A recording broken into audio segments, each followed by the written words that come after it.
Whether you keep them in your home or love to see them in theirs, these are the creatures that bring us all together. Reptiles. We're going to be delving into the experiences of reptile lovers from around the block and around the world. This is the Reptile Talk Podcast.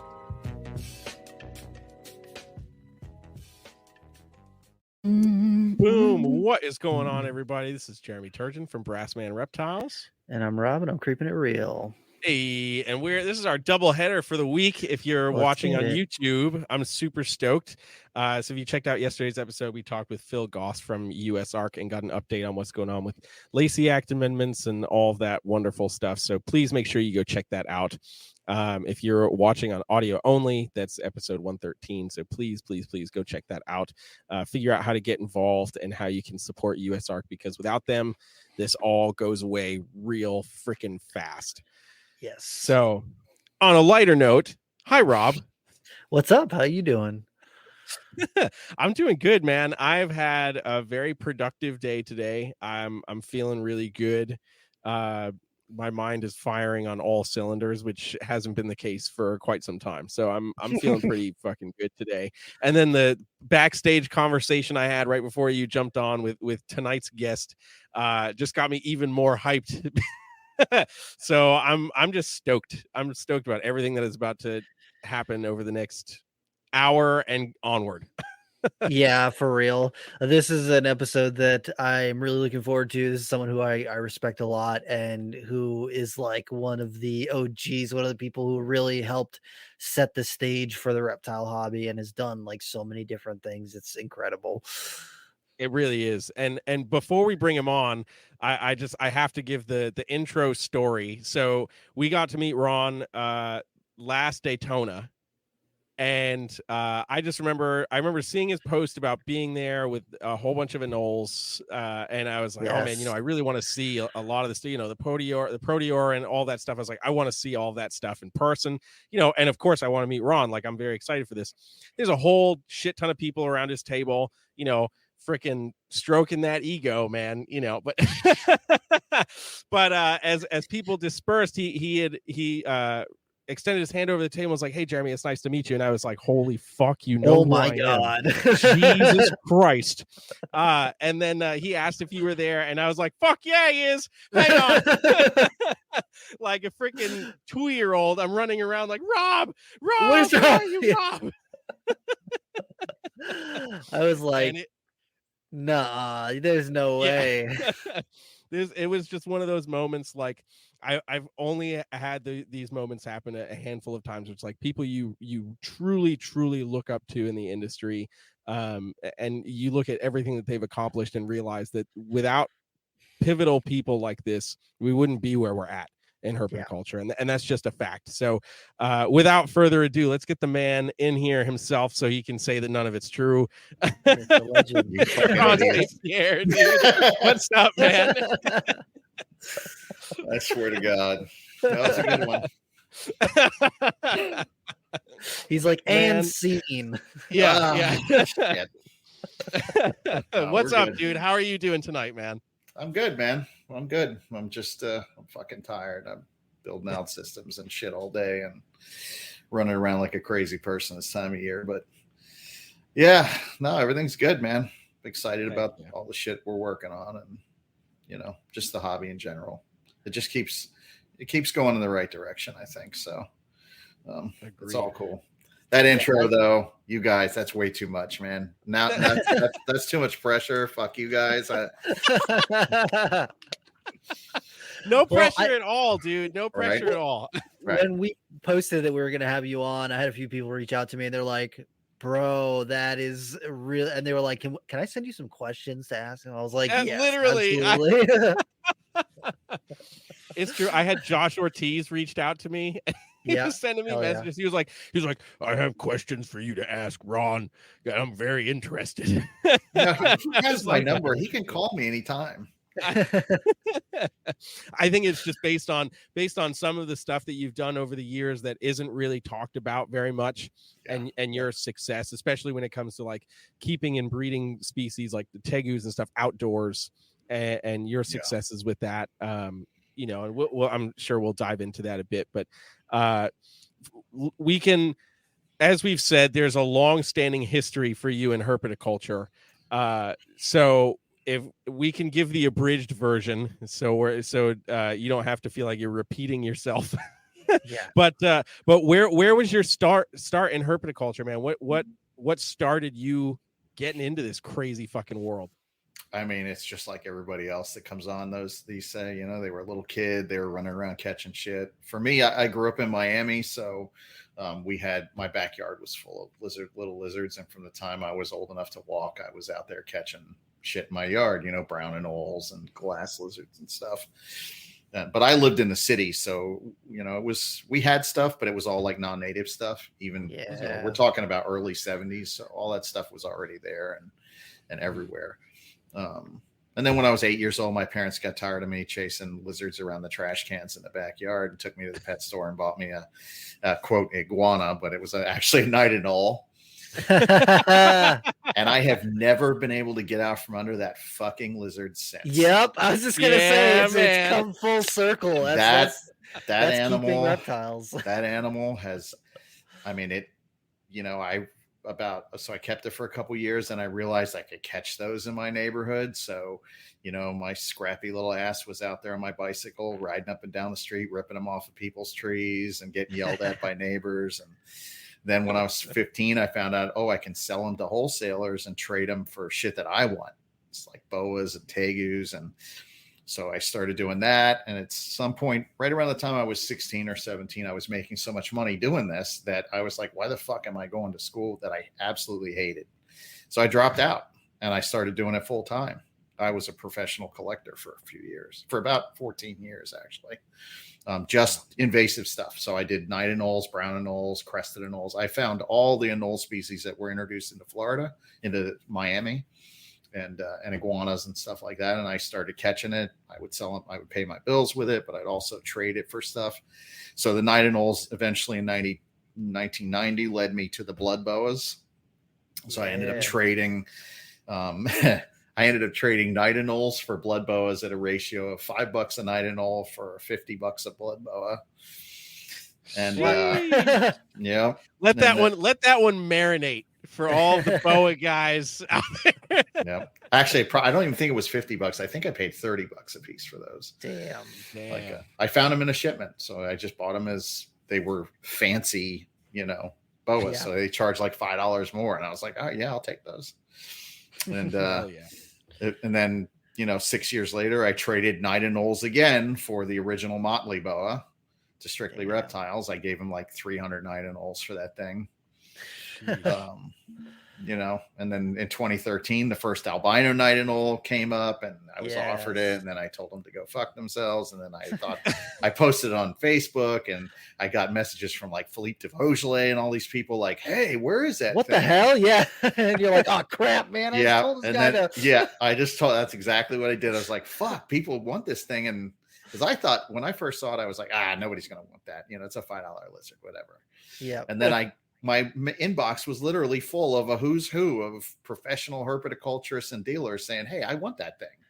Yep. So then I panicked and I called the guy back. I'm like, you know what? I'll take that. I'll be right there. And it was like a 4.5, 5 hour drive. I did it in like 3 hours. It was fucking hauling ass. Yeah. And so I got that. And then that eventually, about a year into that project, I realized that those things all had the same problem that all arboreal snakes have in captivity. Every single issue that's reported with them, the fucking anoles have it too. So I was like, So I thought, you know what, if I ever defeat this fully, where I have all of the parameters fixed and I have these things running perfectly, then on that day, I'll do a 90-degree turn and go after emerald tree boas with everything that I have. And that's what I'm doing today. So I did it a few months ago. I immediately came home, made some phone calls, and said, hey, I've got the rarest collection of, giant anole morphs in the world. And Dave from Eclectic Reptile, David Eldian, agreed to buy a huge portion of it. And he drove down from Texas, and we loaded up his U-Haul. And that was the day everything changed. So I'm still working with two species, the Podior and the Ludogalaris, for another year or two until this emerald tree boa thing is completely fleshed out, but that's where I'm at today. So those fucking anoles have been on my back since I was 8 years old, but they've been a ladder. When I honestly, as I'm saying this out loud, they're a ladder for me. Yeah. They've been a ladder the whole time. Because I like I said, I grew up in a very rough working class neighborhood in Miami. So I didn't have shit when I started this business. When I started doing it for a living, I had $300 in the bank and my wife was pregnant with my daughter. So, and that was it. It was just like sink or swim, motherfucker. And somehow I managed to swim. Although I've sunk a few times. Tegu's sunk me in 2004. Oh man. Yeah. Sheesh. That's all right though. It was the best thing that ever happened to me, because all those fucking terrible things that, you hate at the moment, man, when you look back on them, you learned way more from those than you did from any success you ever had. And they're almost always a springboard forward. So. Yeah, especially if that's how you approach things, because there's some people who have tough things happen to them and they just let it absolutely demolish them, and they cannot see any, benefit or they can't learn from those situations. And, you see those people often, either if they're in the hobby, they'll get out of the hobby, or, they will just be like really, really discouraged, sell everything. And then, a couple of years later, they go, man, what was I doing? I just, it hurts in the moment, and it's tough when you have situations like that happen. You've got an animal that you're really excited about, it's doing super great, and then one day you just come in and it's dead, or you have some health issues, or you put things into breed and they start fighting. And all these situations are, if you're looking at it like a learning opportunity, there's so much that you can learn from these situations. And I think that's one of the things that kind of has set you apart from a lot of the other people who have been doing it, is that you can look at those tough situations that you've been through and not, it still hurts, but you can look at it now and say, hey, you know what, that situation that happened to me, it was really tough when it happened. I really struggled, but now I'm a better keeper. I am, leaps and bounds ahead of where I was when all of that went down.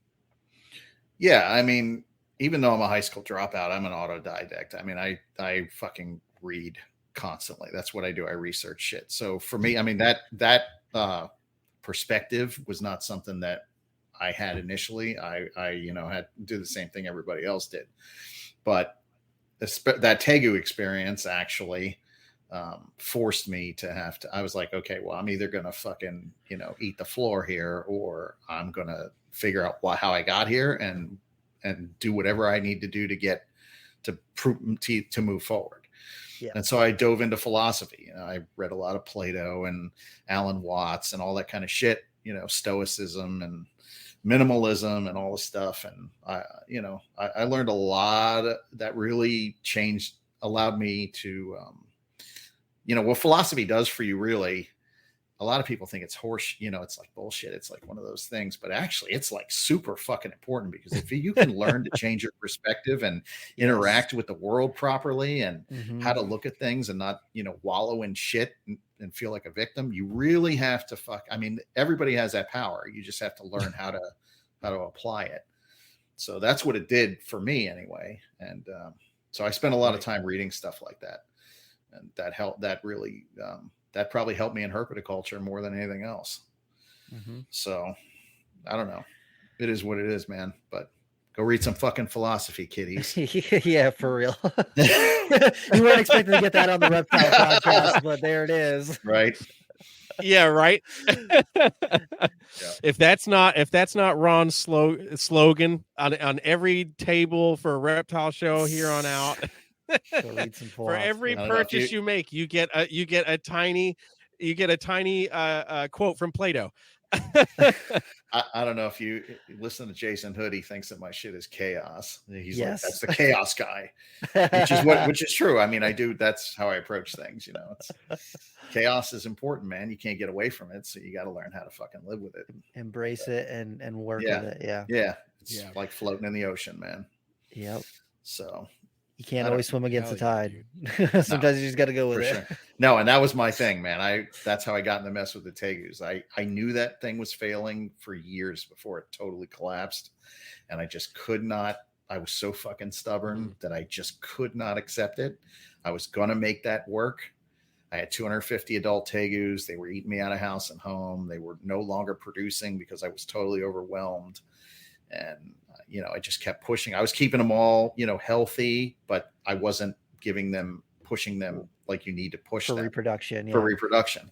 Yeah. So my reproduction went down. I was too stubborn to admit I couldn't handle it.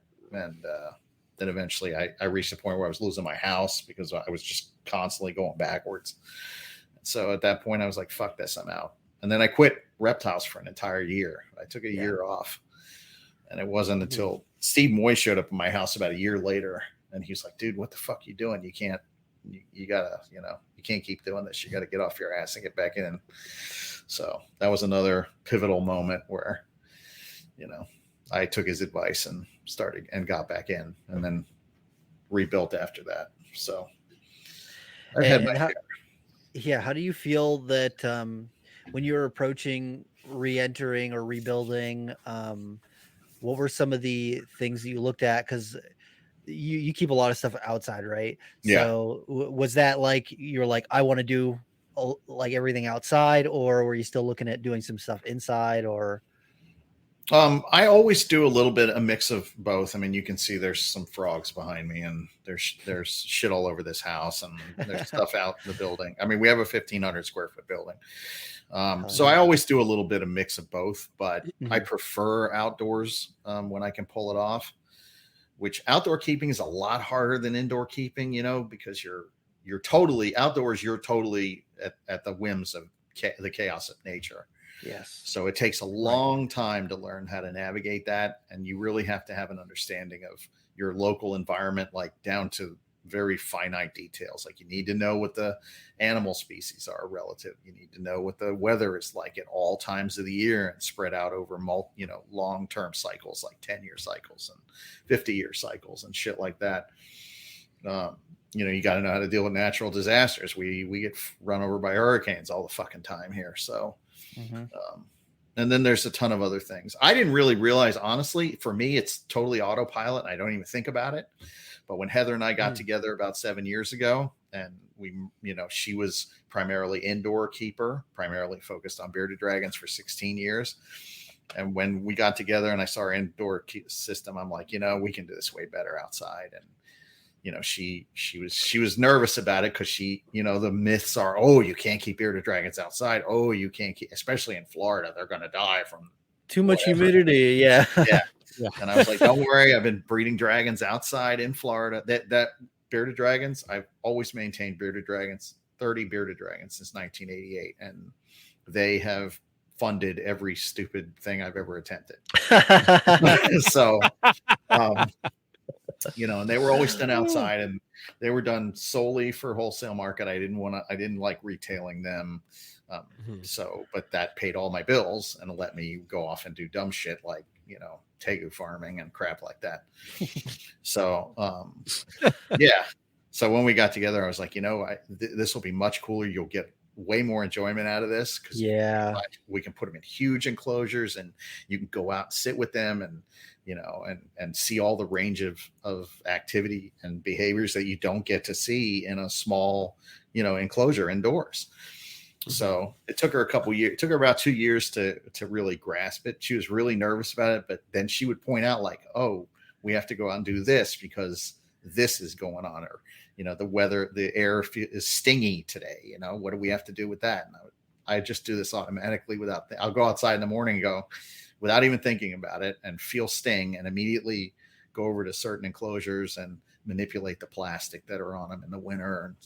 And, or if it's too hot, I immediately know, okay, I got to go water these guys at this time of day. So there's all this kind of shit that just comes naturally from doing it so long. But when she started pointing out, I realized, man, there's actually a lot of little dials that have to constantly be turned here that you don't really have to do, on the indoor stuff. Like the indoor stuff is kind of, it's more busy work. You got to clean them and when you do them outdoors in big enclosures and low densities, you never have to clean. That's like the ultimate bioactivity. So, you don't have to do that. But what you do have to do is you have to manage, each species is different.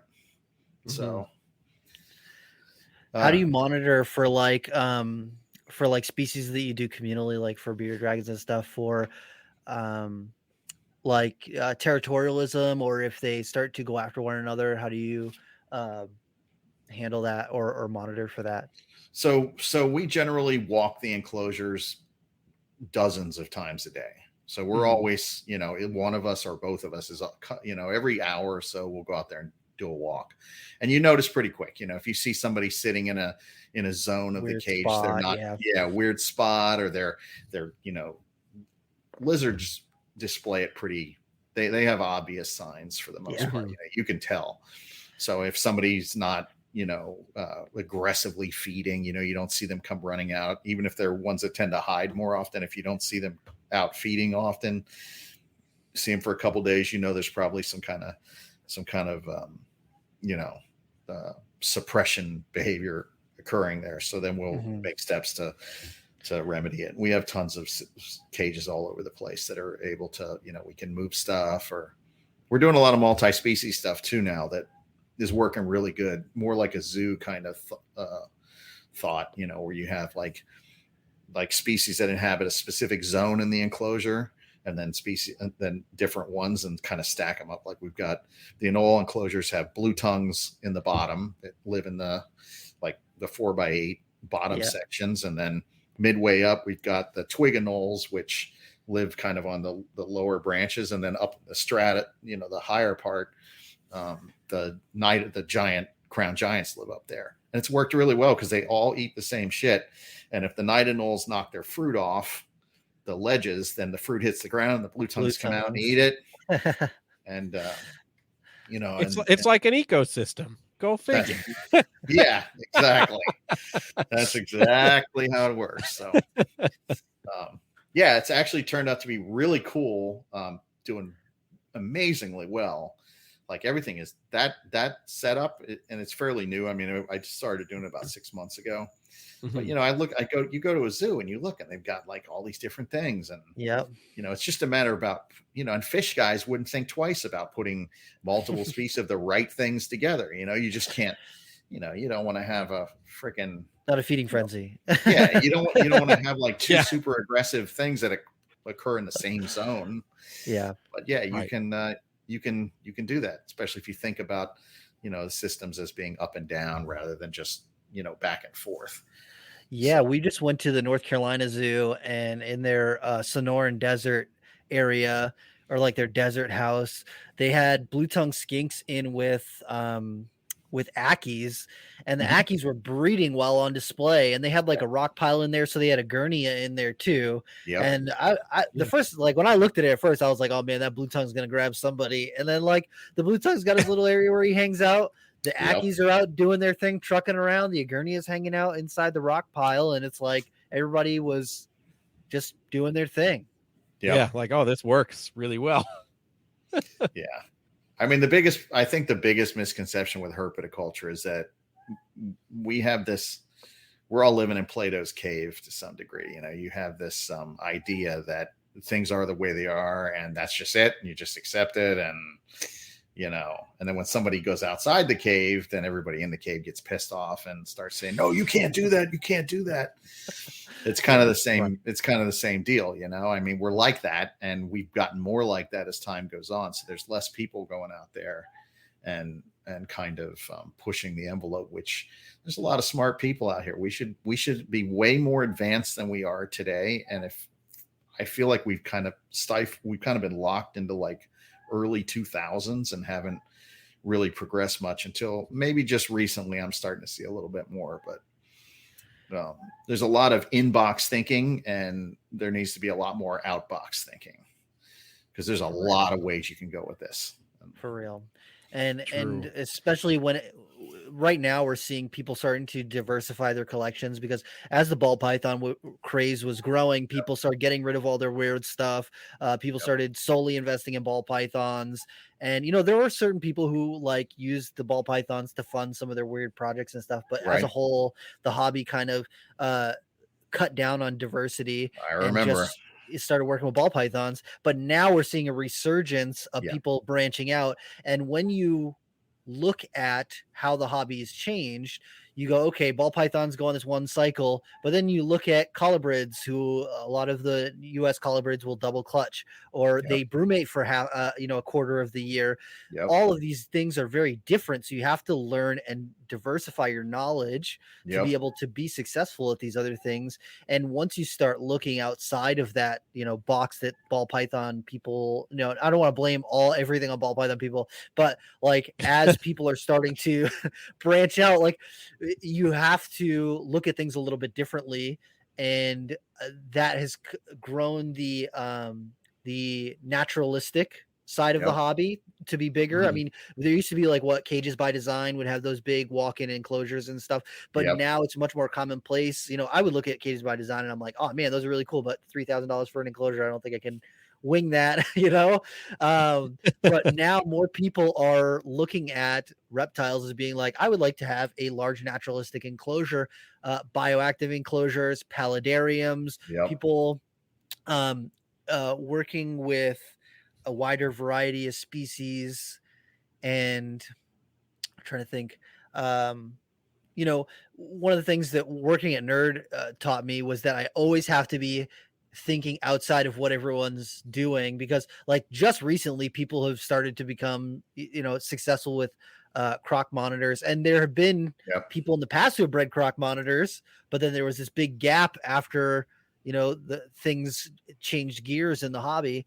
And when I was at Nerd, I got the females to lay eggs twice, but I couldn't get them to lay them, like they would hold on to them too long. So I was missing some critical portion of the cycle in order to get them to lay eggs at the appropriate time. But now we've seen Chris Foley has produced them twice now. I think he's got another clutch going.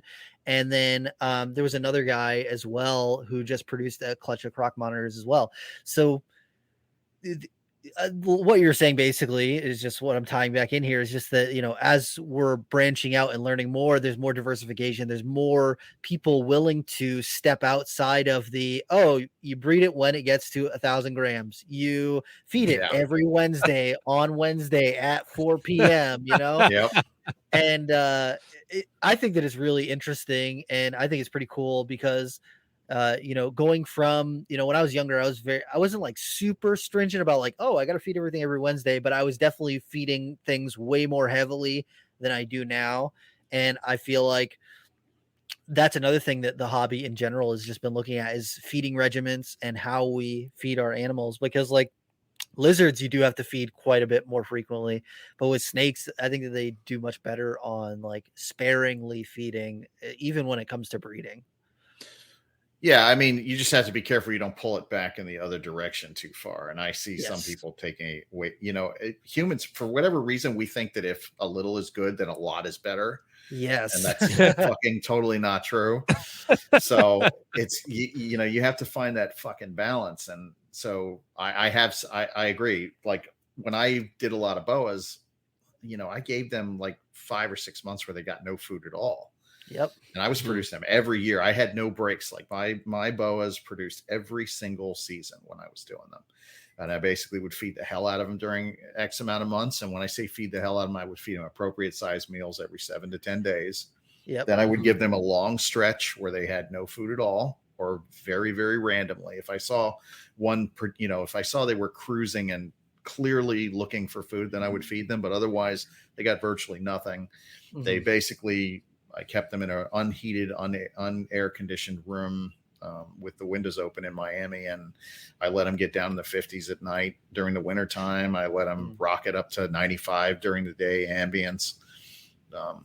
And I did really well with boa constrictors. That was one of my big things for a long time. Mm-hmm.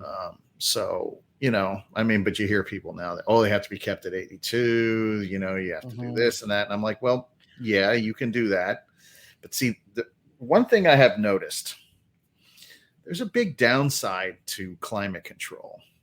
And I've noticed the biggest problem with a lot of herpetoculture is that we have created environments where you maintain this perpetual state of essentially spring. There's no change. And there's no change, which means that you're creating animals that they never really get tested. So their immune system's not being tested. Then you bring in something else that might be, and first of all, the idea that most of these viruses, like in the case of Nido, like Nido is not a new virus. Nido's been around the entire time. It's endemic to certain populations. It's not going anywhere. Most of them live with it. And all three of us have viruses kicking around in us. It's not killing us. We're fine. God help you if you get stressed out, then some of them might take over and beat your ass, and they might fucking kill you. But if you keep this, it's all about keeping stress levels low and keeping immune systems high. This is why I most of the time when I start a project, I use wild caught imports. Almost all my big projects have been wild caught imports. And the reason for that is that one, I tend to like to do things that other people aren't really doing. So I really don't have a choice. Two, I don't want to be chained to somebody else's project. So I like to bring my own shit in, do my own thing, forge my own path. That way it's, I'm doing this work. I'm doing something different. I don't want to necessarily just do a copy of what X breeder, Y breeder, whatever. So that forces me into that arena. And I have established, I can't even count how many species of reptiles I've bred over the last 30 years or so. And the majority of those were based on wild caught imports that I brought in, I established them by, just keeping them, allowing them to experience a range, super highs, super lows. They don't, as long as you keep the stress levels low, they don't get sick. They're not like, there's not the idea that, let's just take emerald tree boas, for example. When I decided to do this, literally everyone close to me said, don't do this. They're all going to die. They're going to wipe out your collection. And I was like, look, just chill out. Let's see what happens. Cause I think I got this figured out. I've got 51 here so far. All but 5 are wild caught imports. I've been posting photos of them like crazy. They're they look great. There's no sign of disease. There's not a single regurg. I'm not feeding them small meals. They're getting full sized, appropriate for the size of the snake meals. No. They're exposed to temperatures in the daytime. They get up to 97 degree ambient. Damn. At nighttime, they've gotten down in the 60s. They are experiencing a wide range. They're on an indoor-outdoor system that I can. They shed, and the sheds are perfect, and they're all wrapped in the branches. There's no sharding of the sheds, no nothing, no stuck patches. This is 100%. They all defecate within 3 to 4 days after consuming a meal. So a lot of people have told me that, oh no, they'll only defecate after every 3 or 4 meals, and it can take 2 months. No. Every 3 days after, 100%. Damn. So, but that's why I'm not using any of the parameters anybody has used, or anybody at least the accepted orthodoxy of the parameters. So I threw them all out. I realized that the whole thing was built on a faulty foundation, but it took me 10 years to come to this, to build this system in my head, and then to begin to put it in action. But that's just one example. And that cannot be the only example. There literally has to be. I mean, I really think that most of okay, how about this? Lizard guys for the most part, do not experience collection deaths like you see in a lot of snake guys. Yep. A lot of snake people will buy a snake from somebody else, and the person that sold them that snake thought it was healthy. It was an outwardly healthy snake. They bring it into their collection, and then the snake gets stressed and it breaks down with something, and then it becomes essentially a bomb, and then kills an entire collection. Lizard guys don't see that. And I think part of that is because lizard guys use UV fucking inhibits viruses. Yes. I mean, one of the reasons that I can get away with a lot of stuff is because it's outside and the sun is the best fucking virus destroyer there is. Mhm. But the UV lights we have today, clearly they're doing something because there's lots of people that do lizards indoors. And those lizards have all kinds of shit too. They have adeno, they have crypto, and those things are all endemic to the populations. You can try to wish it away all you want or think you can wipe it out. Right. But I guarantee you that all of us, if somebody went heavily through every collection, you would find those things latent, sitting in there, not doing any harm, but they're there because they're endemic to those populations. You're never going to get away from it. All the quarantining in the world won't change that because that is how it is. You can't weed it out. You could theoretically, you could ruthlessly go through your collection, kill everything that has any signs of that. But then you better never go to a show again. You better never bring another animal. Yep. You better never let another herper in your house. And unless you're talking about building a CDC level quarantine facility, which is, I don't even know how much, apparently even those shit still escapes. Yep. So, no, but I mean, microbes are incredibly resilient and dangerous. And they're part of life. They're part of the chaos of nature. You better fucking accept it. So yeah, one of the things I was just thinking about while you were talking about that is that I was listening to another podcast and they had a guy from Australia who studies bearded dragons. I listened to that. Yep. Yes, and he was talking about how they naturally have pinworm in their stomach that helps them break down the vegetation. And so if you take it to a vet and they see, oh, it's got pinworm, they're going to treat it for the pinworm when actually it's a positive and it helps the lizard be able to appropriately digest its food. Yes. But if we're looking at things as just our sterile environments, we would think, oh, it's got pinworms, there's something wrong with it. Yep. Sterility is death. And that's the truth. And then I was thinking about say that again. Just say it one more fucking time. Nope, you're not getting another one. God. All right, guys, replay that back. Somebody's going to take that out and use it against me. I'm like, see, his stuff isn't clean. Yeah, bring your ass here. The other thing I was thinking of is like the lizards that you hear that like gets a whole collection wiped out is generally stuff that doesn't use UV. So like leopard geckos, tokay geckos, stuff that people are not putting UV on. And, even though they're nocturnal, some of those species would be exposed to UV in certain ways in the wild, cryptic basking and whatnot, especially I think like tokay geckos in particular. I got one for you. Yeah. I recently sold that. That was part of the sell-off, but I had 100 crested geckos outside in Florida in the summertime at 95 degrees. Holy shit. They would bask in the morning. Wow. They were just fine. Nobody was dying. Everything was good. Did you have mist systems on them or no? No, but that is the key. See, the rule is, they can't be above 78 degrees or they'll die, or whatever the orthodoxy is on that. But that's fucking horseshit. No, they can be higher than that, but you have to manage it appropriately. And you manage it appropriately in this condition, in this particular situation, by watering them in the morning heavily, then coming back at 3 p.m., which is the hottest part of the day, and watering them again. And you're basically raining on them with 75-degree water, which then lowers their body temperature and resets the whole chain. Then by the time nightfall comes, the temperatures are already going back down, and they've just now built to the point where they needed to be watered again. And so you just keep doing that. And if you do that, they're absolutely doable at higher temperatures, but you have to accommodate for that. You can't have them in a dry box with a water bowl, and some cricket, those cricket fucking egg crate. That everybody does. Yeah. If you put them like that and put them in a 95-degree room, 100% are dead. They're going to die. So it's,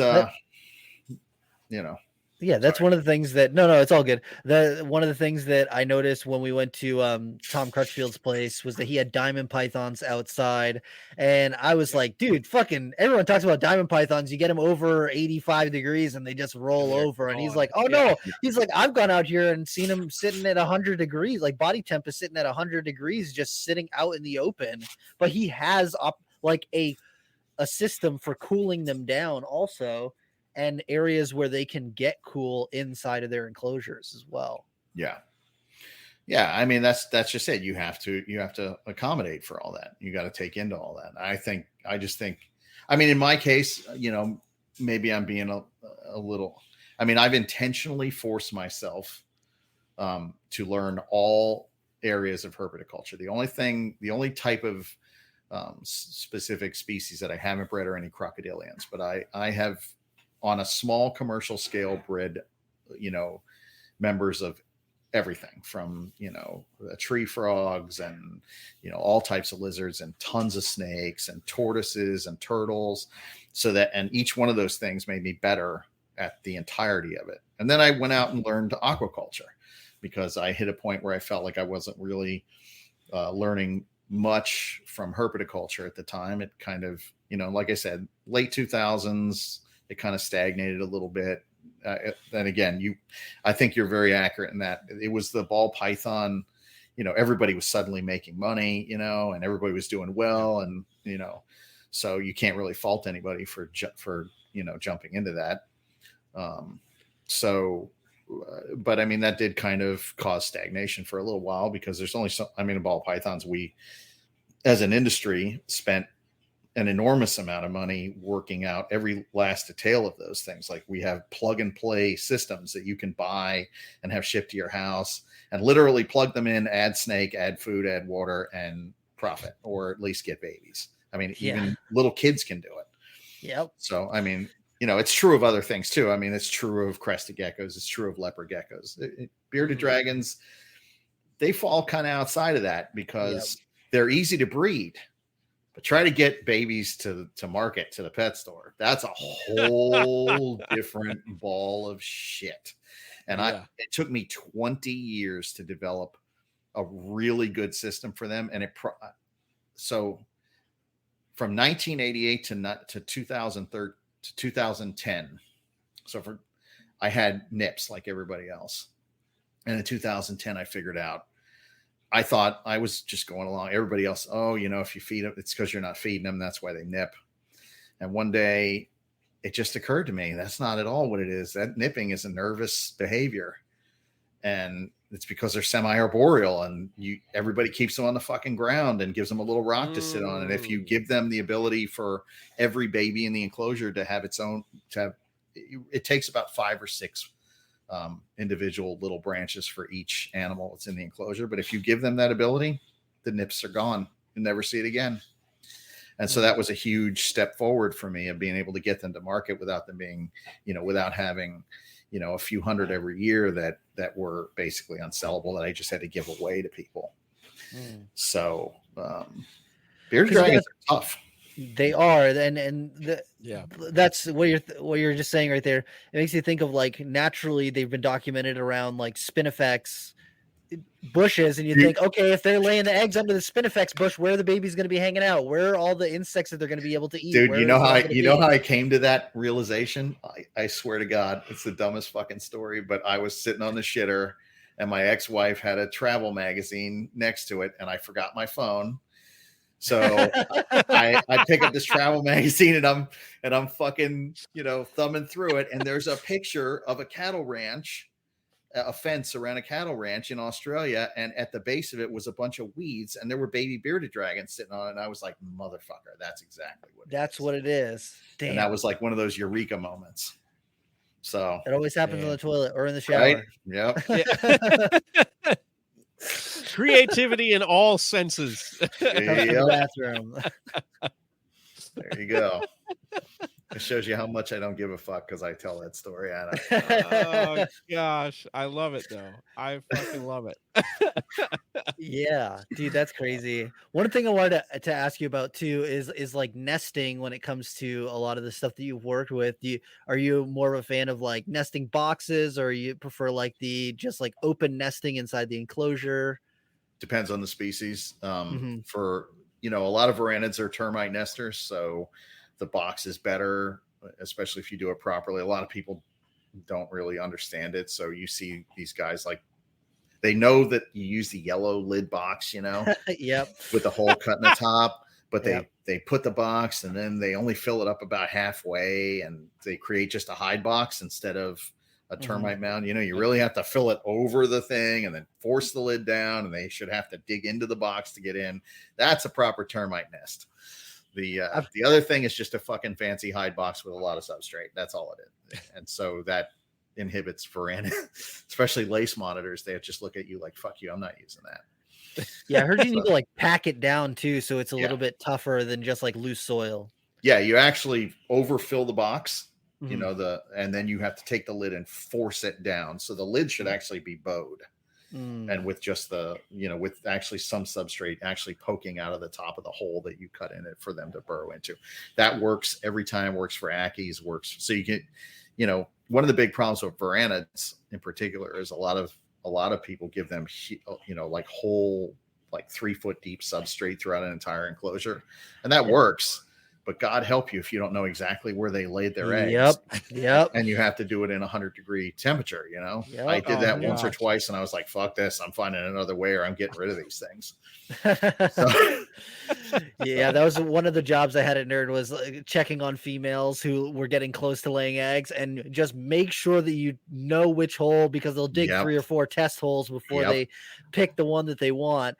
And then when you're saying that, the other thing with the croc monitors, I filled it like between half and 3/4 the way, as opposed to filling it up all the way. Yeah, that's what everybody does. And that's probably why you honestly, that's a termite nester. I'm almost certain that those things lay their eggs in giant arboreal termite mounds. So I think like tree hollows or something. Yes, because I worked on them from 93 to 97 and I couldn't get it. I was getting the same thing. They were dumping the eggs on the ground. I had mounds and everything. But then Frank Reedus told me that he thought they laid eggs in giant staghorns, which collect leaves. So I thought, how the fuck do I make that? So I went out and got a big garbage can and I cut a hole in it and I packed it with compost and leaves. Yeah. And without realizing it, I created a fucking termite mound. Yep. And I also hung it up in the enclosure. Like I put it way up at the top. Yeah. And all of a sudden I started getting fertile croc eggs. And so that was and it was total accident. And honestly, I did not realize that's what I had done until maybe 10 years ago. I never really understood why I went from getting eggs jumped all over. I knew it had something to do with the box, but I really didn't understand. I thought maybe it was because it was up high. Maybe it was the stuff that I used, the medium that I put in there. But then when I started doing lace monitors again, and I saw this David Kirshner video where he shows exactly how to make a fake termite mound, I was like, son of a bitch, that's what I did back then without knowing it. And so, you know. Dude, that is freaking awesome. I'll say that lace monitors have been my dream lizard since I was a little kid, and I'm waiting until I get like a house where I can build a nice big enclosure for it and have an outdoor enclosure and an indoor enclosure, because that's like, you know, seeing pictures of those from Australia when you're, you know, younger, and you just see this like strikingly black and white banded animal, and you're just like, that is the most it just catches your eye and just like draws you into it. And then, you know, getting to see them in person is just like, I don't know, that's always been right at the top of my list as far as like almost all reptiles. They're something else. Yeah, I mean, I was telling Jeremy earlier that there's 5 species that I had always intended to work with that were like kind of like my bucket list thing or whatever. And lace monitor was the only lizard on that list, but it was very high. And then I finally got to do them. I produced them for about 3 years. And then I was certain they were going to ban them by now because we were staring down the barrel of what looked like. I still think that big varanus are not safe because they're still talking about water monitors, and I could with what they did with the tegus where they just kind of just fucking banned them all. And it was just really sudden. I'm afraid they're going to do that. And I was looking at that and going, you know, I was doing stupid shit. I was downing fuck tons of energy drinks because I was gaming and trying to keep this place up. And I, you know, every time I got tired, I'd pop another one and I'd put myself in the fucking hospital. Yep. And, you know, I had to chill. And when I got out, Heather couldn't take care of all these big ass, you know, I had like 40 big monitors. I had adult Spencers. I had tons of lace. I had, you know, black throats, white throats, all this shit. So I was like, you know what? I've done these guys for a long time. You know, Varanus and me go way back. And I was like, I'm good to let this go now. I'm getting too old to be out there digging. Bring back the fucking anoles. Honestly, the anoles went to people that I specifically, I mean, I would have, obviously I wanted to sell them, but I made sure I basically went around and offered them to people that I knew would continue on with it and keep them going, like before I put them out to the public. And that's how the bulk of them went. Like I said, Dave Eldian from Eclectic, he and I worked it out. So he drove down from Texas in a U-Haul and we loaded it up with like that poor bastard. He got like 75 adult anoles in like a single day. Oh shit. So he had his work cut out for him. And these are like 18, 24 inch, they're big. Massive. Hefty. Yeah. Sheesh. So I'm sure he had quite a busy couple of weeks after that, but Band-Aids, just Band-Aid hands. His whole hands is Band-Aids. yeah, I gave him cages and all. I was just like, you know what, dude, take him. Just take him. Yeah. So we loaded him up but yeah, he'll definitely, and it was right in the middle of breeding season too. That's how confident I am with the Emerald Tree Boa thing, because it was literally, I was on the cusp of producing new morphs. This was the year I was going to prove out a bunch of them. And I just called him up and said, dude, come get them. You'll be the guy to do the world's first on these couple things. And, I need to, right now, I want to go after this thing. And and then I talked to Scott Saunders, he basically backs, big stuff. If Heather and I want to get into something, we obviously, we don't make that kind of money. Most herpetoculturists don't. We're not really we're a creative based business. We're not really a business based business. So yeah. So it's just the two of us. We have no employees. We only do what we can personally handle. And so obviously that doesn't lend itself to really, big money. So if something comes up that's like 20 grand or something, then I call Scott and say, hey, dude, I got a deal. I think we can do this. And then he gets a big chunk. He's basically invested in this. So I called him up. I said, hey, this is what I figured out. And he just looked at me and said, dude, let's do it. So hell yeah, dude. When I saw a picture of that like calico looking emerald, the one that's got all speckles on it, man, I was like, oh my God, that thing's incredible. The Notachondro. Yes. That thing is fucking amazing, dude. I go out there, I look at that thing 20 times a day. You just look I'm surprised we're not doing the podcast when you're in front of its enclosure. They probably just started up, so that's a dangerous time to do it. I'm actually, one of the things that I am going to do. I'm building the system in this huge building. We have a 1,500 square foot building that has a 1,500 square foot pad in front of it, and that's going to be just for Emerald Tree Boas. And it's all indoor, outdoor. You can roll them in, roll them out. But one of the things I'm doing is I'm going to set up a podcast studio in there, so when I do these things, you'll be able to see all the system. Right now I'm using a lot of my old anole stuff, and that I ported over. I'm in the middle of building that system, but I was also in the middle of building Heather a huge baby lizard like rearing area, which is 50 enormous tubs. Damn, that ended up being a much bigger job than I thought it was going to be. You're like, this is going to take me an afternoon. Yeah. So 2 months in, I still have about 20 more to finish. God. But once that's done, then I'll be able to really, Scott and I are just going to go out there and bang out this system that I designed that covers all the needs, and it'll all be on this kind of roll in, roll out deal. And so I'll be able to take advantage of Florida, but I'll also, obviously, Emerald Tree Boas can't survive in the wintertime. So I'll be able to put them in this building, and the building will have everything in it that I need to continue the same sort of environmental conditioning that I'm doing outside. I'll be able to do this inside. The way this building is set up, it'll kind of be more like a fish warehouse, to be honest. Like I said, I've stolen a lot from aquaculture. I learned a lot from really, looking them over, looking at all the guys that they have a lot of killer YouTube channels, like with serious content. That's the one thing that I wish we had more of. Like, we have all these cool podcasts, but we don't really have a lot of we have some, but we just don't have the number of really serious, informative, YouTube channels where, like, you watch them and you're like, oh shit, I learned a bunch of stuff. We have a lot of like Jackass meets Herper kind of thing. Yep. I got a bit in the face today. Yeah, Yeah, for real. Dumb shit. We also have some good ones, but we have a lot of dumb shit. And they don't seem to have that. I think that's because reptiles kind of lend themselves to that kind of shock value where who the fuck's going to believe this fish tried to bite you in the face or, I'm holding my marijuana and it could kill me at any moment. Nah, I do want to see some people swimming with arapaima though. I would be very curious. Yes. Yes. Apparently there's some farms of those not far from me. And I've always wanted to Yes. see that because those things are fucking terrifying. It's Dude, like a crocodile fish. The Shed Aquarium has some really good size ones. And when I went to Tinley, I went there and you're just standing next to it. And the fish is like, from top to bottom is 3 foot or so. And you're like, man, if that thing freaking swam up and hit or like bit you, it'd mess you up. The thing's head is huge. Yeah.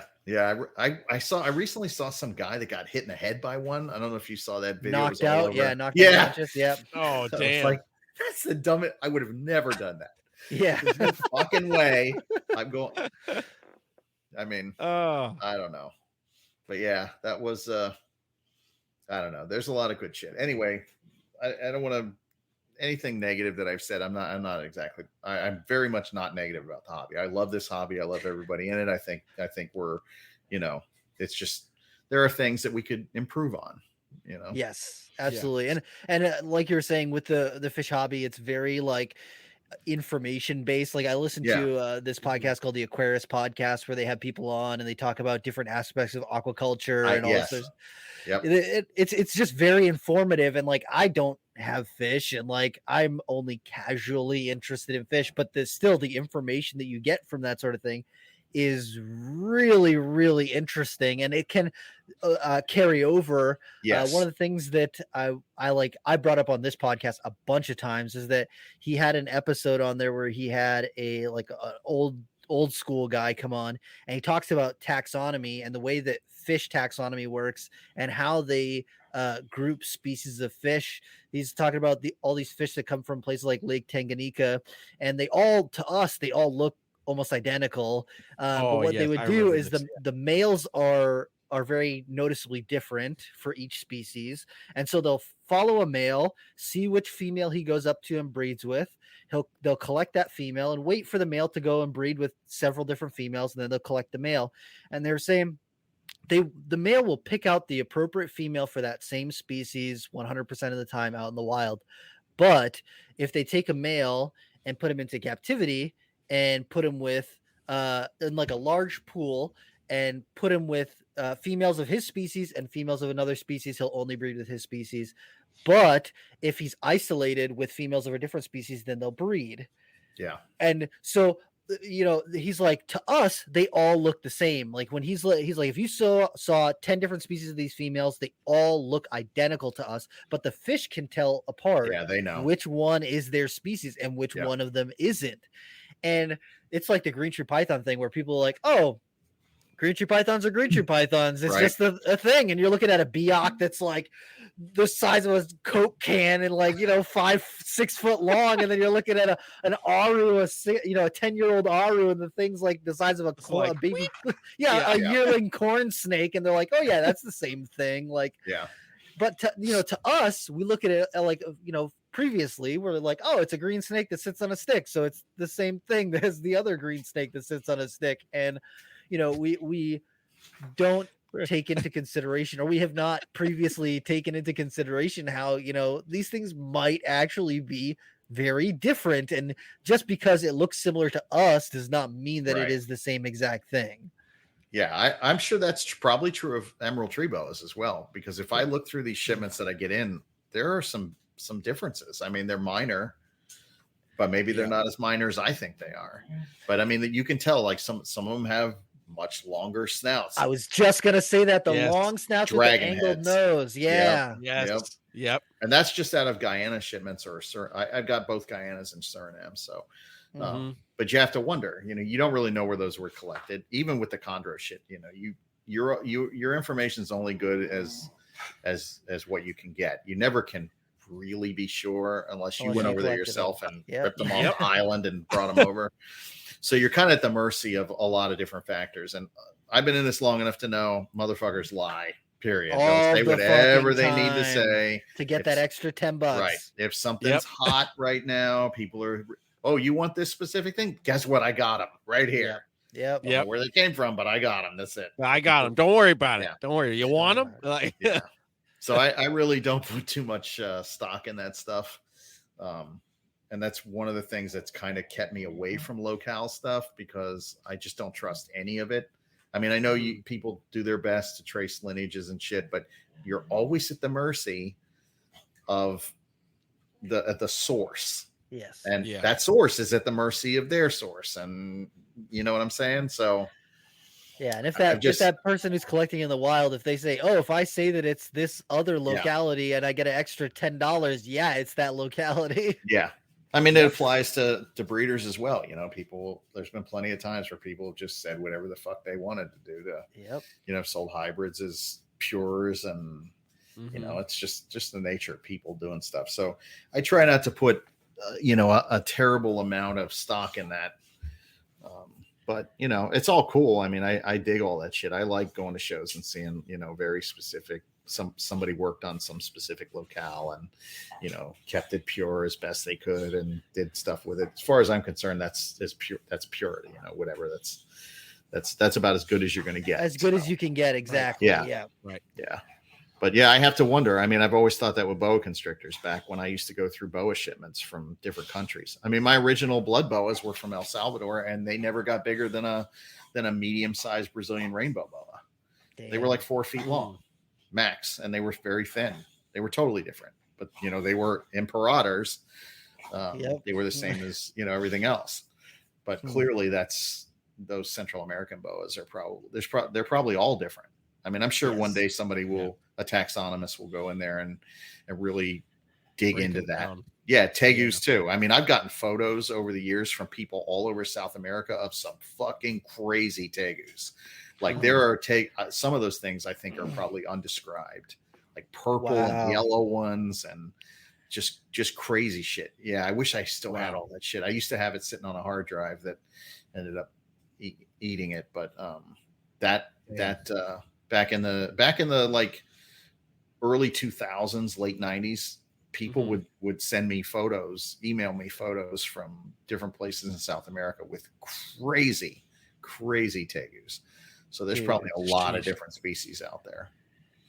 That's Damn. so fucking crazy.